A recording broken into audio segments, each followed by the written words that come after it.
Hello and welcome back to a What If a Country Formed an Empire video. Today we're going to be looking at what if South Africa made an empire. Now just to know, I'm not really sure if Cape Town is right there. And I'm also pretty sure they have two other capitals. But I'm going to stick with my decision here. So yeah, I haven't done one of these videos in a long time and let's see. Okay, now the obvious thing to do is take over these little I'm pretty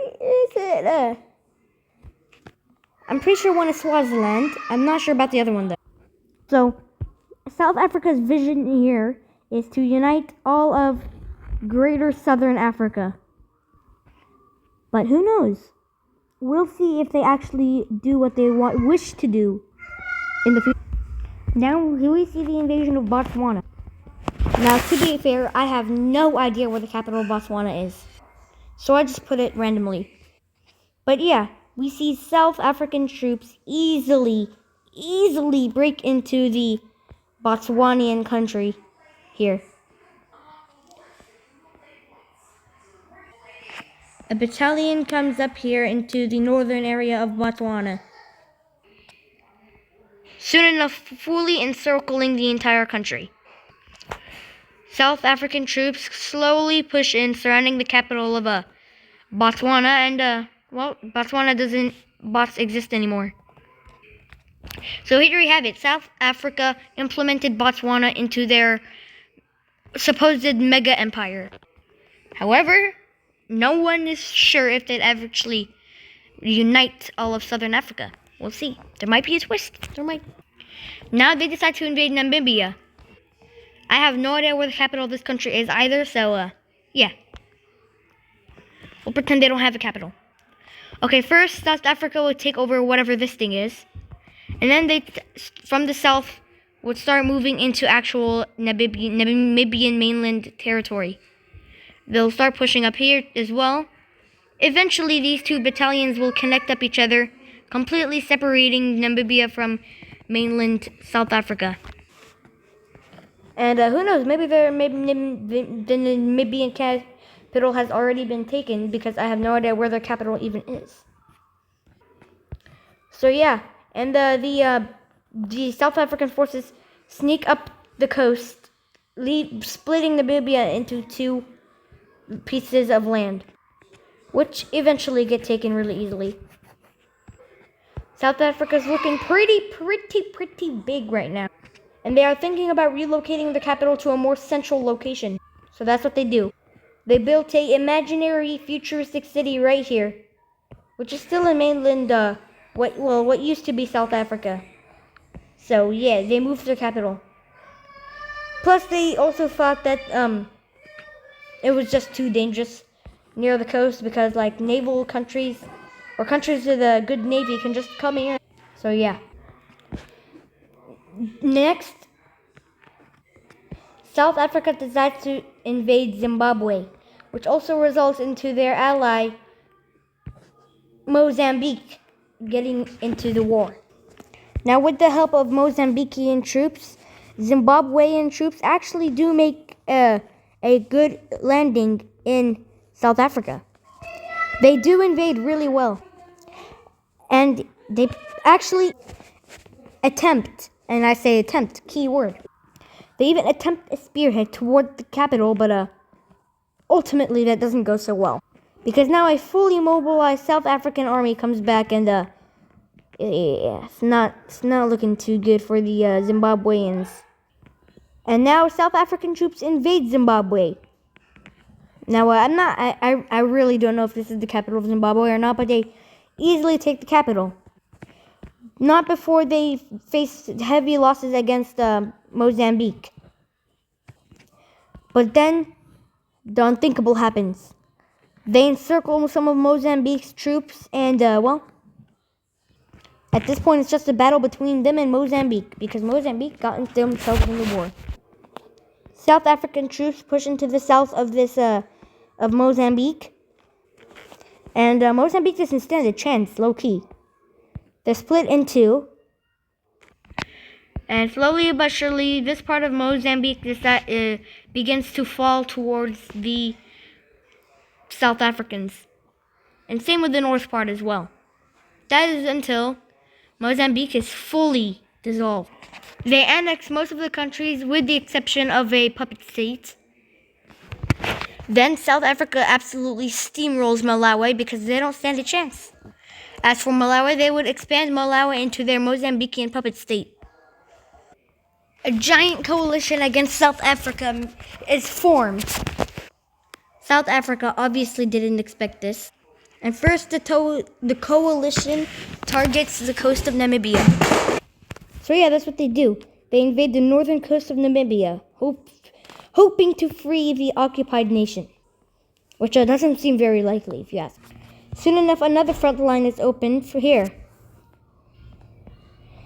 Down here, a native tribe in Africa is being ethnically cleansed around this area. And the coalition wants to save it. So they go down here and they take over South Africa, pretending to free the tribe.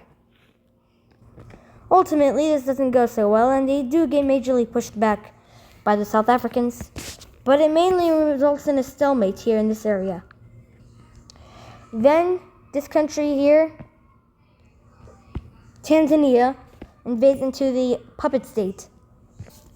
Tanzania easily, without a problem, occupies the north of this puppet state, while South Africa is holding off a stalemate. South Africa sends some of its troops to fight the northern forces here in northern coast of Namibia. And it goes surprisingly well, kicking all of the Angolan soldiers back to Angola. This front line here is still into a stalemate. However, the stalemate here is broken. So yeah, the most of the puppet state, and all actually of the puppet state, is taken. Then a giant, awesome battalion explodes from the coalition, breaking the stalemate in a piece. To show the South African anger, South Africa pushes in, and they take a lot of Angola, and whatever this country in the middle is. I honestly forgot their name. However, they are holding off in Tanzania. Kenya gets involved, but it doesn't make much of a difference. And same with Gabon. With this new help, they do actually push back some of the South African troops. However, South Africa does break this stalemate again by invading into their own territory. Massive protests are happening in the new capital. South Africa gets fully kicked out of whatever this African country is, and get really pushed back in Angola, but not really pushed out all the way. Not until Madagascar joins. On the side of South Africa, Madagascar will start to join, and they will reclaim the puppet state that once used to be South Africa's. However, in order to end the war, a regional power, one that is very feared amongst the African nations, it's a very powerful nation. It is the Democratic Republic of the Congo. With this new guest joining in, all South African troops get pushed back. However, South Africa does actually gain access to their newly reinvented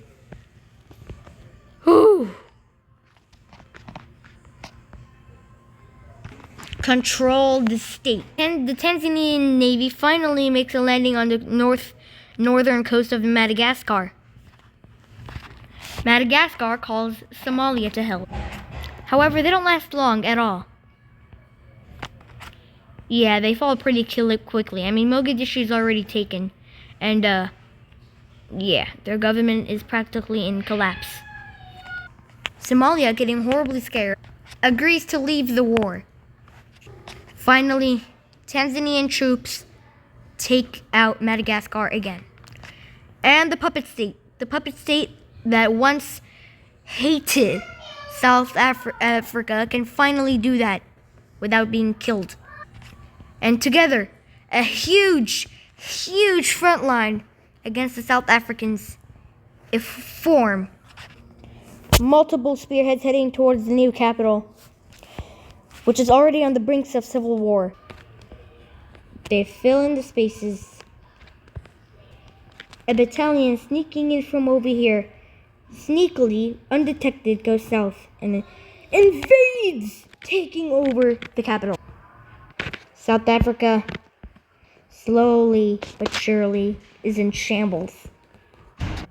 The new mission of these countries is to liberate what South Africa took. Now the South African government and land has lost all their coastal access. And the last and final armies of the South African Empire collapse. The ending I never expected. The ending we never expected. But things have turned ever since the Democratic Republic of the Congo joined on the side of the coalition. It's honestly impressive how it took all of these nations to take down one country, their puppet state, and Madagascar. Considering how powerful Tanzania is, and Kenya, well, not Kenya. So yeah, let's take a quick look at the peace deal. And just to show, this is what the coalition first looked like. We can see that Angola was the first member of the coalition. And this is the peace deal right here. We can see that all of South Africa's newly taken lands has been dissolved and brought back to their former glory. As for South Africa, however, they lose some of their military, economy, and, well, all of their occupied gained lands.